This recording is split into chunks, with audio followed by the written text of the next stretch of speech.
ஜெய் சாயிராம். இன்றாவது என்னை மதித்து ஒரு நிமிடம் நான் சொல்வதை கேட்பாயா என் செல்லமே? இனி உன் வாழ்வில் நீ எடுத்து வைக்கும் ஒவ்வொரு அடியும் மிக கவனமான அடியாகத்தான் இருக்க வேண்டும். கவனமாக இரு, மனதை சலனப்படுத்தி விடாதே. நீ கவனமாக இருக்க வேண்டிய தருணம், மிக சரியான தருணம் இதுவேதான்.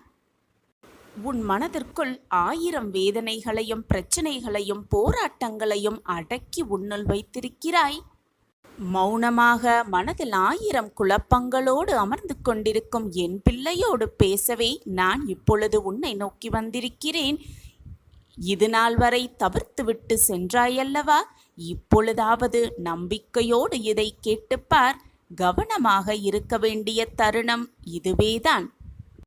உன்னுடைய வாழ்க்கையில் ஏற்படும் இன்பத் துன்பங்களை அப்படியே வருவது அப்படியே ஏற்றுக்கொண்டு வாழ பழகிக்கொள் என் கண்மணியே. ஆம் குழந்தையே, ஏற்பட்ட துன்பத்தை நினைத்து நினைத்து மனதை போட்டு கலங்க வைத்து கொண்டே இருக்காதே. அதையே நினைத்து நினைத்து மனதை போட்டு குழப்பிக்கொண்டு உன்னுடைய இப்பொழுது செயல்களில் கவனத்தை சிதறடித்து விடாதே. உன்னுடைய கஷ்டமான சூழ்நிலைகளுக்கு இந்த காலமே பதில் சொல்லும் கட்டாய சூழ்நிலை வந்துவிட்டது, உன்னை நெருங்கிவிட்டது. இந்த தருணம் நீ கவனமாக எடுத்து வைக்கும் ஒவ்வொரு அடியையும் கவனமாக எடுத்து வைக்க வேண்டும். இதுதான் இப்பொழுது மிக மிக முக்கியம். உலக நியதிப்படி தக்க சமயத்தில் உனக்கு துரோகம் செய்தவர்களும் உனக்கு வலியை ஏற்படுத்தியவர்களுக்கும் தக்க பாடம் நான் புகட்டப் போகிறேன். இனிதான் என்னுடைய பதில் ஆரம்பமாகும். ஆம், இதுவேதான் உன் சாயப்பாவின் சத்திய வாக்கு, அதிசய வாக்கு, அருள் வாக்கும் கூட. எப்படியாப்பட்ட சிக்கலில் நீ தவித்து கொண்டிருந்தாலும் நான் உன்னை மிக சாதுரியமாக வெளியே அழைத்து கொண்டு வந்து விடுவேன். பயம், கோபம், விரக்தி இவையெல்லாம் உன்னை ஆக்கிரமித்து கொள்ளாமல், உன் மனதை சூழ்ந்து கொள்ளாமல் கவனமாக இருக்க வேண்டிய தருணம், சரியான தருணம் இதுதான். இதில் அனைத்துமே உன் வளர்ச்சிக்கு தடையாக இருக்கும். எனவே அதை உன் மனதில் போட்டு குழப்பிக்கொள்ளாமல் தைரியமாக இருக்க பழகிக்கொள். தோல்வி ஏற்பட்டுவிட்டதே, தோல்வி மட்டுமே சூழ்ந்து கொண்டிருக்கிறதே என்று எப்பொழுதும் கவலைப்படாதே. நிச்சயமாக வெற்றியை உன் வசம் ஆக்குவேன் உன் சாயி தேவா. ஏமாந்து விட்டோமே, இப்படி ஏமாற்றப்பட்டு விட்டோமே என்று மனக்கவலையால் உன்னுடைய முகம் கவலையில் சூழ்ந்து இருக்கிறது. கண்கள் மூடினால் கூட நித்திரை வராமல் தவித்து கொண்டிருப்பது எனக்கு நன்றாகவே தெரியும். இனி நான் என்ன செய்ய போகிறேன், யாரைதான் நம்புவது என்ற உன்னுடைய குழப்பமும் மன போராட்டமும் எனக்கு கேட்காமல் இல்லை என் குழந்தையே. உன்னை அள வைத்தவர்களின் உண்மையான முகத்தை உன் கண்களுக்கு முன்பாக நான் தெரிய வைத்தேன். ஏமாந்து விட்டோமே, நம்பிக்கையாக இருந்தவர்களெல்லாம் நம்மை ஏமாற்றி விட்டார்களே என்ற உன்னுடைய மன குழப்பம்தான் உன் மன வேதனைக்கு காரணமாக இருக்கிறது. நம்பிக்கையாக இருந்தவர்கள் நம்மை ஏமாற்றி விட்டார்களே, இப்படி ஏமாற்றப்பட்டு விட்டோமே. ஆனால் நம்மை ஏமாற்றியவர்களெல்லாம் நிம்மதியாகவும் சந்தோஷமாகவும் இருப்பதை பார்த்து உன்னுடைய மனம் இன்னும் வேதனை அடைவதை என்னால் புரிந்து கொள்ள முடிகிறது. காலம் மாறும், உனக்கான வாழ்வு வரும், அவர்களுக்கான தண்டனை கொடுக்கும். நிச்சயமாக காலம் இவற்றுக்கெல்லாம் ஒரு நல்ல பதிலை கொடுக்கும் என்பது மனதில் தெளிவாக பதிய வைத்துக்கொள். இது இப்பொழுது நீ எடுத்து வைக்கும் ஒவ்வொரு அடியும் கவனமாக எடுத்து வைக்க வேண்டிய மிக சரியான அடியாகத்தான் இருக்க வேண்டுமே தவிர கவனத்தை சிதறடித்து விடாதே உன் மன போராட்டத்தினால். நான் கூறுவது சரிதானே? யார் ஒருவர் நல்லது செய்தாலும் தீயது செய்தாலும் அவர்களது கணக்கில் அது வரவு வைத்துப்பட்டுவிடும். கொடுக்க வேண்டிய நேரத்தில் கணக்கு சரியாக அவரவர் வாழ்க்கையில் கொடுத்தே தீரும். அவரவர் செய்வது நல்லதாகவோ இருக்கட்டும், தீயதாகவோ இருக்கட்டும், பாவமாகவும் புண்ணியமாகவும் அவரவர் கணக்கில் வரவு வைக்கப்படும். அவர்கள் செய்த பாவமாகவும் இருக்கட்டும், மற்றவர்கள் செய்த புண்ணியமாகவும் இருக்கட்டும், மீண்டும் அவர்களிடமே வந்து சேரும். இதுதான் வாழ்க்கையின் ரகசியமும் கூட. எல்லாமே அவரவர் செய்த அனைத்துமே அவரிடத்தில் வருவதற்கு தயாராகத்தான் இருக்கிறது. ஆனால் அதற்கான காலமும் நேரமும் கூடி வரும் சமயத்தில் எல்லாம் அவர்களிடத்தில், செய்தவர்களிடத்தில் வந்தேதான் தீரும். கர்மாவை அனுபவித்துதான் ஆக வேண்டும், வாழ்ந்தேதான் தீர வேண்டும்.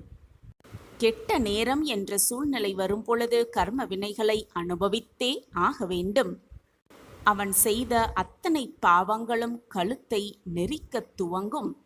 அவரவர் செய்த கர்ம வினைகளெல்லாம் அவரவரை மூழ்கடிக்கவே செய்யும். அந்த கர்ம வினையை அனுபவிக்கும் அந்த தருணத்தில்தான் பல பேர் மனம் திருந்தி தான் செய்த தவறை உணரவும் செய்வார்கள், உணரவும் உணர்வார்கள்.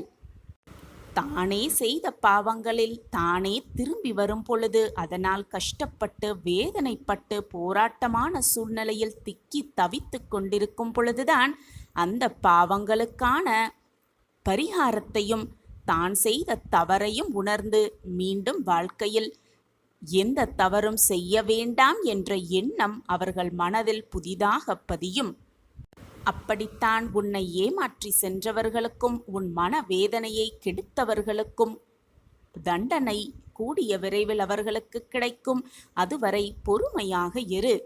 கவனமாக இருக்க வேண்டிய தருணம், மிக முக்கியமான தருணம் இது.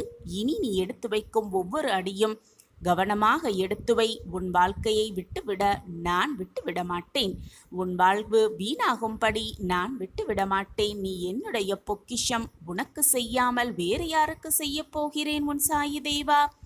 மனக்குழப்பமடையாமல் வேதனைப்படாமல் இதுவரை முடிந்ததெல்லாம் முடிந்தவையாகவே இருக்கட்டும், இனி வருவது நமக்கு நல்லதாகவே இருக்கும் என்ற நம்பிக்கையோடு தைரியமாக பொறுமையாக உன் வாழ்க்கை பயணத்தில் அடுத்த அடியை எடுத்துவை. இனி நீ எடுத்து வைக்கும் எல்லா அடியும் உனக்கான வெற்றி அடிகளாக மாற்றும்படி நான் வழிவகை செய்வேன். எது நடந்தாலும் கவனமாக இரு. நிதானத்தை சிதறித்து விடாதே. நான் உனக்கு துணையாக எப்பொழுதும் இருந்து கொண்டே இருப்பேன். சாயப்பா உன்னோடு இருக்கும் வரை எதற்குமே நீ கவலையோ வேதனையோ பட வேண்டிய அவசியமே இல்லை. சாயப்பா இருக்க உனக்கு ஏன் மனக்கவலை? ஓம் சாயிரம், ஓம் சாயிரம். நடக்கவிருக்கும் அற்புதங்களையும் அற்புதங்களையும் நம்ப முடியவே முடியாது என்று நீ நினைத்த விஷயத்தை கூட உனக்கு நடத்தி காட்டுவேன். ஆம் என் பிள்ளையே, நாடி வரும் பக்தர்களின் கவலைகள், வேதனைகள், பிரச்சனைகள் எதுவாக இருந்தாலும் அதை களைய உன் சாயப்பாவின் ஆசை எப்பொழுதுமே இருக்கும். என் மீது முழுமையாக நம்பிக்கை வைத்திருக்கும் எந்த பிள்ளையையும் நான் கைவிட்டு விடமாட்டேன். இது சாயப்பாவின் சத்திய வாக்கேதான். நான் தான் உன்னுடைய தாயும் தகப்பனுமான உன்னுடைய ஷிரடி சாய்பாபா. ஆனால் உன் வாழ்வில் அற்புதங்களும் அதிசயங்களும் நிகழ வேண்டுமென்றால் நீ என்னை முழுமையாக முழு மனதோடு நம்பியாக வேண்டும். என்னுடைய உபதேசங்களை கேட்டுவிட்டு என்னுடைய வாக்குப்படி, என்னுடைய அறிவுரைப்படி நடந்து பார்த்தையானால் உன் வாழ்வில் நீ நம்பவே முடியாத அற்புதங்களை விரைவில் காணலாம். சாயி நாமத்தை எப்பொழுதுமே மனதார் ஜெபித்து கொண்டே இரு. சாயி என்று சொல்லுவோருக்கு இல்லை துன்பம் என்ற வாக்கை முழு மனதாக நம்பு. யார் ஒருவர் என்னுடைய கதைகளை நம்பிக்கையோடு கேட்கிறார்களோ, அது மட்டுமல்லாமல் யார் சாயிநாதருடைய கதைகளை மற்றவர்களுக்கு முழு ஆத்மார்த்தமான உணர்வோடு சொல்லுகிறார்களோ, அவர்கள் வாழ்வில் பல அற்புதங்களை நிகழ்த்தும் வல்லமை என்னிடம் இருக்கிறது. அற்புதங்கள் நிகழ்ந்தே தீரும்.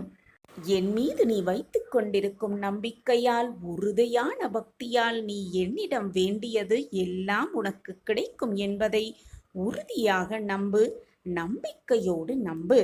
சில சமயம் கிடைப்பதற்கு தாமதமாகலாம், ஆனால் தப்பாமல் அனைத்துமே கிடைத்துவிடும். இதுதான் உன் சாயப்பாவின் வாக்கும் கூட. நம்பிக்கையோடு இரு. நாளையே ஒரு அதிசயம் உன் வாழ்வில் நடக்கப் போகிறது. என் மீது முழு நம்பிக்கை இருப்பவர்களால் மட்டுமே அதை உணர்ந்து கொள்ள முடியும், அதை புரிந்து கொள்ளவும் முடியும். சாயப்பா மீது முழுமையாக நம்பிக்கை இருக்கிறதல்லவா? பின் நாளை பார் நடக்கவிருக்கும் அதிசயத்தை. எப்பொழுதெல்லாம் நம்பிக்கை இழக்கின்ற மனம் பாரமாக இருக்கும் நிலைமை வருகிறதோ அப்பொழுதெல்லாம் என்னை மனதார நினைத்துக்கொள். என் மீது அனைத்து பாரத்தையும் போட்டுவிட்டு உன்னுடைய இலக்கு, உன்னுடைய நோக்கத்தை அடைவதற்கான உன்னுடைய வேலையை செய்ய துவங்கு. உன்னுள்ளேயே இருந்து கொண்டிருக்கும் உன் சாயி தேவா, உன் தகப்பன் அதற்கு மேல் ஆக வேண்டிய காரியத்தை பார்த்து கொள்ள மாட்டேனா? யார் ஒருவர் என்னுடைய நாமத்தை முழு மனதோடு எப்பொழுதுமே வாயாலோ மனதாலோ சொல்லிக்கொண்டே இருந்தார்கள் என்றால் அவர்களுடைய கர்ம வினை என்னும் கயிறால் கட்டப்பட்டே இருந்தாலும் என்னுடைய ஆசிர்வாதத்தாலும் என்னுடைய அற்புதத்தாலும் அந்த கர்ம வினையிலிருந்து காப்பாற்றி நல்லதொரு வாழ்க்கையை அமைத்து காட்டுவேன். அமைத்து காட்ட வல்லமை என்னிடம் இருக்கிறது. என்னை சர்வசாதாரணமாக நினைத்து விடாதே. நம்பவே முடியாத, நீ எதிர்பாராத ஒரு விஷயம் முடியுமா என்று நினைத்த ஒரு விஷயம் அதிசயத்தில் முடித்து வைப்பேன் உன் சாயிநாதா. உன் வாழ்வில் அதிசயம் நடக்க வேண்டுமென்றால் ஒரே ஒரு மூல காரணம் இருக்க வேண்டும். அது என்ன தெரியுமா? நீ என்னிடம் வைக்கும் நம்பிக்கை. அது மட்டுமல்லாமல் நீ என்னிடம் வைத்திருக்கும் பொறுமையான உன்னுடைய மனமும்தான்.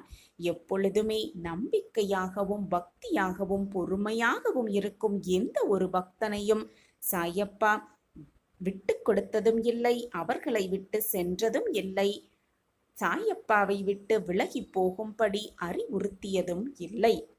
குருவிடத்தில் மாறாத பக்தி, குரு என்னை கைவிட மாட்டார் என்ற தீராத நம்பிக்கை, குரு மேல் தீராத அதீத நம்பிக்கை இருக்கும் யாரையும் சாயப்பா கைவிடவே மாட்டார். குருவின் போதனையும் குருவின் அறிவுரையும் குருவின் ஆசிர்வாதமும் எப்பொழுதுமே எந்த நொடியும் கிடைத்து கொண்டே இருக்கும். சர்வ நிச்சயமாக கிடைத்தே தீரும். சாயப்பா மீது முழுமையாக நம்பிக்கை வைத்து முழுமையாக சரணடைந்துவிட்டு எந்த கஷ்டங்கள் வந்தாலும் நீங்கள்தான் பொறுப்பு.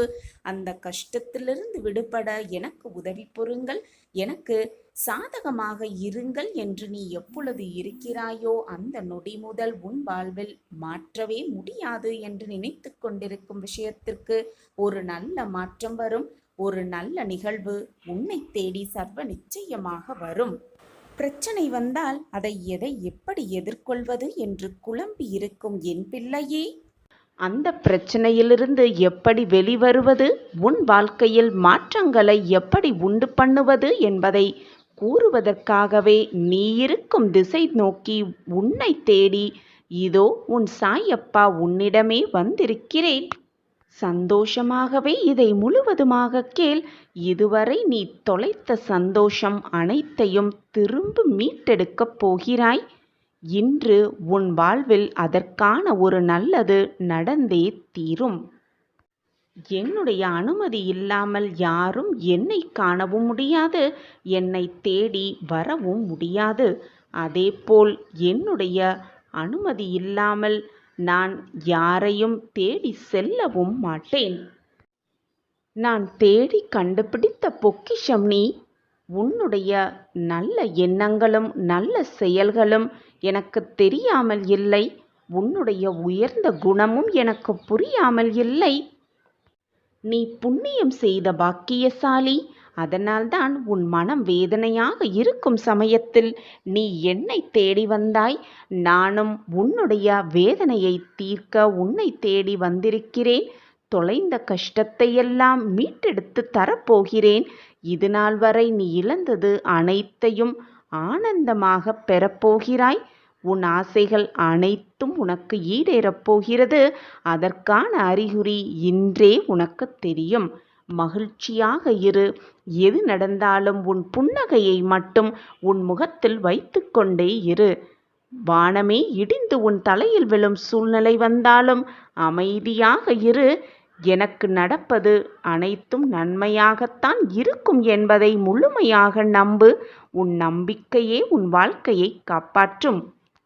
இதோ நீ செய்த புண்ணியத்தின் பலனாக நான் உன்னை தேடி உன் இருப்பிடம் நோக்கி நீ இருக்கும் திசை நோக்கி உன்னிடமே நிரந்தரமாக இருக்கவே வந்திருக்கிறேன். உன் தொலைந்த கஷ்டத்தை அனைத்தையும் மீட்டெடுத்து மீண்டும் உன்னிடம் சேர்க்கப் போகிறேன். இப்பொழுதெல்லாம் நீ எனக்கு யாருமே இல்லை, கவலை என்று வந்துவிட்டால் பகிர்ந்து கொள்ளக்கூட யாருமே இல்லை, ஆறுதல் வார்த்தைகள் கூட சொல்லக்கூட எனக்கு எவருமே இல்லை என்று தனிமையில் உட்கார்ந்து புலம்பிக் கொண்டும் மனவேதனையோடு குழம்பிக் கொண்டும் இருக்கிறாய். நீ மட்டும் வேதனைப்படவில்லை என் பிள்ளையே. உன்னோடு சேர்ந்து உன்னை சுற்றி இருப்பவர்களையும் வேதனைக்கு ஆளாக்கிக் கொண்டிருக்கிறாய். உனக்கு இருக்கும் கஷ்டமும் துன்பமும் நிரந்தரமானது கிடையாது. எப்பொழுதுமே என்னால் முடியும், அனைத்தையும் நான் பார்த்து கொள்வேன் என்ற தன்னம்பிக்கை வார்த்தைகளை உன் மனதிற்குள் சொல்லிக்கொண்டே இருந்தால் போதும். எனக்காக யாருமே இல்லையே என்ற கேள்வியே உன் மனதில் எழாது. உன்னைப் போல் இந்த உலகத்தில் இருக்கும் மற்றவர்களும் துன்பத்தை அனுபவித்துக் கொண்டுதான் இருக்கிறார்கள். அவரவர் செய்த கர்ம வினைகளின்படி அவரவர் இன்பத் துன்பத்தை அனுபவித்துதான் ஆக வேண்டும். அவரவர் கர்மாவை அவரவர் கழித்தேதான் ஆக வேண்டும். அவர்களுக்கு என்று தனித்தனி வாழ்க்கை இருக்கிறது. அதை விடுத்துவிட்டு உன்னுடைய சோகத்தை பகிர்ந்து கொள்ள, உனக்கு ஆறுதல் வார்த்தைகள் கூற மற்றவர்களால் எப்படி முடியும் என்று நீ நினைக்கிறாய்? உனக்குத்தான் நான் இருக்கிறேனே. எதுவாக இருந்தாலும் என்னிடம் வந்து அனைத்தையும் கொட்டிவிடு. உனக்கு தேவையான அனைத்தையும் தேவையான தருணத்தில் நான் பார்த்து கொள்கிறேன். நான் உன்னோடு இருக்கும் பொழுது எதற்குமே கவலைப்பட வேண்டிய அவசியமே இல்லை. நான் இருக்கிறேன் அனைத்திற்கும் சாட்சியாக. என்மேல் முழுமையாக நம்பிக்கை வைத்திருக்கும் யாருக்கும் வாழ்க்கையில் அற்புதமும் அதிசயமும் நிச்சயமாக நிகழும். இல்லாமல் பாதியிலே சென்று விட்டால் உன் பயணம் எப்படி முடிவு பெறும் வெற்றிகரமாக? கவலைப்படாதே குழந்தையே, உனக்கான மங்கள வாழ்க்கையை நான் உனக்கு தருவேன். மிகப்பெரிய உதவி ஒன்று உன் வீடு தேடி வந்து கொண்டே இருக்கிறது. இது உன் சாயப்பாவின் சத்திய வாக்கேதான். நீண்ட நாட்களுக்கு சுகமாக வாழப் போகிறாய் என் குழந்தையே. கவலைப்படாமல் இரு. நிச்சயமாக நீ புண்ணியம் பெற்ற பாக்கியம் பெற்ற என் அதிர்ஷ்டசாலி குழந்தை. கயிறு கட்டி பறவையை இழுப்பது போல உன்னை என் பக்கம் இழுத்து வைத்துள்ளேன். இனி உன் வாழ்வில் எல்லாம் சந்தோஷமாக சூழ்நிலையாக மாறும் நேரம் எல்லாம் கூடி வந்திருக்கிறது. அந்த நேரத்தில் இப்படி கவலைப்பட்டு கொண்டே உட்கார்ந்திருக்காமல் சந்தோஷ செய்தியை கேட்டு மிக ஆனந்தமாக இரு. மிகப்பெரிய உதவி உன் வீடு தேடி வந்து கொண்டே இருக்கிறது. நானும் உன் சாயப்பாவும் உன் இல்லம் தேடி வந்து கொண்டே இருக்கிறேன். இதுவரை நீ பட்டதெல்லாம் போதும், கெட்டதெல்லாம் போதும். முடிந்தது முடிந்தவையாகவே இருக்கட்டும். இனி வரப்போவதை நினைத்து பயப்படாமல் இப்பொழுது இந்த நொடி உனக்கான மகிழ்ச்சி எங்கு இருக்கிறதோ அதை சந்தோஷமாக அனுபவி. உனக்கு என்று எழுதப்பட்டது நிச்சயமாக உன் கைகளில் கொண்டு வந்து சேர்க்கும் வேலையை நான் பார்க்கும் பொழுது நீ எதை தேடி அலைந்து கொண்டே இருக்கிறாய்? இதை முழுவதுமாக கண்களை மூடிக்கொண்டு கேள். இதை கேட்கும் பொழுதே உன் உடம்பு மெய் சிலிர்க்கிறதா என்று பார். அப்படி நடந்தால் நீ விரும்பியது அனைத்து உனக்கு கிடைக்கப் போகிறது என்றுதான் அர்த்தம். இனி நடக்கப் போவதை பார்த்து நீ வியக்கத்தான் போகிறாய். எப்பொழுதுமே உன் சாயப்பா உனக்காகவே வேலை செய்து கொண்டிருப்பேன். நீ வேண்டியது அனைத்தையும் தருவேன், தந்தே தீருவேன். ஒரு முறை புராணங்களிலும் சாஸ்திரங்களிலும் தேர்ச்சி பெற்றிருந்த 4 பேர் பிரம்ம ஞானத்தை அடைவதற்காக காட்டு வழியில் சென்று கொண்டிருந்தனர். அவர்களில் 3 பிரம்மத்தை அடைவதற்கான வழிகளை குறித்து வெவ்வேறு விதமாக கருத்துக்களை கொண்டிருந்தனர். 4ஆமவரோ நம்மளுடைய அனைத்தையும் பரிபூரணமாக குருவின் திருவடிகளில் அர்ப்பணித்துவிட்டு அவரை சரணடைந்து ஒன்றே பிரம்மத்தை அடைவதற்கான சரியான உபயமாகும் என்றாராம். அனைத்தையும் குருவின் திருவடிகளில் அர்ப்பணித்துவிட்டு அவரை சரணடைவது ஒன்றே பிரம்மத்தை அடைவதற்கான சரியான உபாயமாகும் என்று சொன்னாராம். இந்த 4வது நபராக பாபா குறிப்பிட்டது தம்மைதான். இப்படியாக அவர்கள் பேசிக்கொண்டு காட்டுப்பாதையில் போய்க் கொண்டிருந்த பொழுது எதிரில் ஒரு காட்டுவாசி ஒருவன் அவர்களிடம், நீங்கள் யார்? இந்த காட்டுக்குள் ஏன் போகிறீர்கள் என்று கேட்டானாம். அதற்கு அவர்கள், தாங்கள் பிரம்ம ஞானத்தை கண்டு அறிவதற்காக செல்லுவதாக சொன்னார்களாம். பிரம்ம ஞானத்தை பற்றி காட்டுவாசிக்கு என்ன தெரியும்? எனவே அவன், உங்களை பார்த்தால் பசியால் களைத்து போனவர்களாக தெரிகிறது. என்னிடம் இருக்கும் உணவையும் தண்ணீரையும் தருகிறேன், சாப்பிட்டு விட்டு செல்லுங்கள், அப்போதுதான் உங்கள் களைப்பு தீரும். அடர்ந்த இந்த காட்டுக்குள் சென்று விட்டால் சென்ற வழியில் திரும்புவதற்கான தெளிவும் கிடைக்கும் என்று காட்டுவாசி சொன்னானாம். ஆனால் அவனை தாழ்த்தப்பட்ட இனத்தை சேர்ந்தவனாக நினைத்து அவன் தரும் உணவை ஏற்றுக்கொள்வதா என்று எண்ணி அவர்கள் மறுத்தும் விட்டனர். அடர்ந்து அந்த காட்டுக்குள் அலைந்து திரிந்து சோர்ந்து போன அந்த 4 பேர் எப்படியோ கஷ்டப்பட்டு வந்த வழியை தெரிந்து கொண்டு திரும்பினராம். வழியில் அதே காட்டுவாசி எதிர்பட்டானாம். நான் சொன்னதை நீங்கள் கேட்கவில்லை, அதனால்தான் உங்களுக்கு இந்த கஷ்டம். நீங்கள் செல்லும் வழியில் யாரேனும் எதிரில் வந்து உங்களுக்கு உணவும் தண்ணீரும் கொடுத்தால் இறைவனே அதை அனுப்பியதாக அர்த்தம். அதை உதாசீனப்படுத்திவிட்டு சென்றால் போகும் காரியம் நிறைவேறாது என்று கூறினானாம் காட்டுவாசி. அவன் மீண்டும் அவ்வளவு வற்புறுத்தி சொல்லியும் அதை ஏற்றுக்கொள்ளாமல் முதல் 3 பேர் தங்கள் போக்கிலேயே போய்விட்டனர். ஆனால் 4ஆமவரான பாபாவோ சாயிநாதரோ அந்த மனிதனின் பேச்சில் இருந்த உண்மையை புரிந்து கொண்டவராக அவன் அன்புடன் கொடுத்த உணவையும் தண்ணீரையும் ஏற்றுக்கொண்டு அவனுக்கு தன் நன்றிகளை தெரிவித்துவிட்டு பிரம்ம ஞானத்தை தேடி தமது பயணத்தை தொடர்ந்தனர். சற்றைக்கெல்லாம் ஒரு குருநாதர் பாபாவின் எதிரில் வந்தார். சாயிநாதரோ அவரிடம், தாங்கள் எனக்கு பிரம்ம ஞானத்தை காட்டி அருள வேண்டும் என்று வினயத்துடன் கேட்டுக்கொண்டார். அதற்கு அந்த குருநாதர் ஒன்றுமே பேசவில்லை. அப்பாவின் கால்களை நீண்ட கயிற்றின் ஒரு முனையில் கட்டிவிட்டு பாபாவை அங்கிருந்த ஒரு கிணற்றில் தலை கீழாக தொங்கவிட்டாராம். கயிற்றின் மறுமுனையை கிணற்றின் அருகில் இருந்த மரத்தில் கட்டிவிட்டார். பிறகு தன் போக்கில் சென்றும் விட்டார்.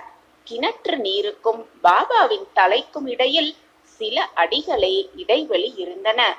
சுமார் 5 மணி நேரம் பாபா அப்படியே தொங்கிக் கொண்டு இருந்தாராம். பிறகு அங்கே வந்த குருநாதர் பாபாவிடம், நீ இப்போது எப்படி இருக்கிறாய் என்று கேட்டதற்கு, நான் பேரானந்த நிலையில் திளைத்து இருக்கிறேன் என்றார் பாபா. உடனே அந்த குரு பாபாவை தம்முடைய சீடராக ஏற்றும் கொண்டாராம். குருவின் அருகில் தாம் இருந்த காலத்தை பற்றி கூறுகையில் தாம் மிகுந்த பரமானந்தத்துடன் இருந்ததாக குறிப்பிட்டிருக்கிறார் பாபா. அவர் சொன்ன இந்த கதையை ஓர் உருவக கதை என்றே கொள்ளலாம். தாமே சத்குருவாக தோன்றிய ஸ்ரீ சாயிநாதருக்கு குருநாதர் ஏது? குருநாதரின் அருமையும் அவசியமும் பற்றி, குருவின் ஆணையை ஒரு சீடன் எந்த அளவுக்கு கடைபிடிக்க வேண்டும் என்பதை பற்றியும் பாமரர்களாகிய நாமும் தெரிந்து கொள்ள வேண்டும் என்பதற்காகவே சாயிநாதர் இப்படி ஒரு உருவக கதையை கூறியிருப்பதாக கொள்ளலாம். பிரம்ம ஞானமும் பேரானந்தமுமே வடிவமான ஸ்ரீ சாயிநாதர் தம்மை முழுதும் நம்பி சரணடைந்த பக்தர்களின் குறைகளை எல்லாம் இல்லாமல் செய்து விடுவார். அவர்களை ஆனந்தத்தில் திளைக்க செய்தார். இப்படியாக ஆனந்தமாகவும் இருந்தார் சாயிநாதர். ஆனந்தத்தை வழங்குபவராகவும் இருந்தார் நம்மளுடைய சச்சிதானந்த ஸ்வரூபர். தம்மிடம் பூரண நம்பிக்கையுடனும் பக்தி செலுத்துபவர்களையும் எப்படிப்பட்ட ஆபத்திலிருந்தும் காப்பாற்றுவார் சாயிநாதர். உயிருக்கு ஆபத்தான நிலையில் இருப்பவர்களை மட்டுமல்ல, இறந்து விட்டவர்களையும் கூட அவர் உயிர்த்து எழ செய்திருக்கிறார். இப்படி பல அற்புதங்களை நிகழ்த்தும் நம் சாயிநாதர் நம் வாழ்விலும் அற்புதத்தையும் அதிசயத்தையும் நிகழ்த்துவார் என்ற நம்பிக்கையோடு இருக்கலாம். என் அன்பு பிரியமே, இப்பொழுது உனக்கு புரிகிறதா? நான் இருக்கிறேன், உனக்கு வேண்டியதை அனைத்தையும் செய்வேன், இனி உன் வாழ்வில் கஷ்டம் என்பதே இருக்காது என்று இப்பொழுது உன் மனதால் ஏற்றுக்கொள்ள முடிகிறதா? அப்படி இருந்தால் தைரியமாக இரு. இனி உன் வாழ்வில் நீ ஜெயிக்கத்தான் போகிறாய். ஜெயிப்பதற்காகவே பிறந்திருக்கிறாய். உன் தலைவிதியை மாற்றும் நான் நொடி பொழுதில் அனைத்தையும் மாற்றி காட்டுவேன். கண்ணிமைக்கும் நேரத்தில் காட்சியும் தருவேன். உன் வாழ்க்கை என்னும் விதியை மாற்றியும் காட்டுவேன் உன் சாயின். உன்னுடைய அன்பு என்பது யதார்த்தமாக மனதிலிருந்து வேறு எந்தவித எதிர்பார்ப்பும் இல்லாத ஆத்மார்த்தமான அன்பு. உன்னுடைய எண்ணம் எனக்கு நன்றாகவே தெரியும். உன்னுடைய நல்ல மனம் எனக்கு தெளிவாகவே புரியும். நீ என்றைக்கு என்னை அப்பா என்று நம்பிக்கையோடு சரணாகதி அடைந்தாயோ அன்று இருந்தே உன் வாழ்வின் அனைத்து விஷயங்களும் என் பார்வையில்தான் இருக்கிறது என்பதை மறந்து விடாதே.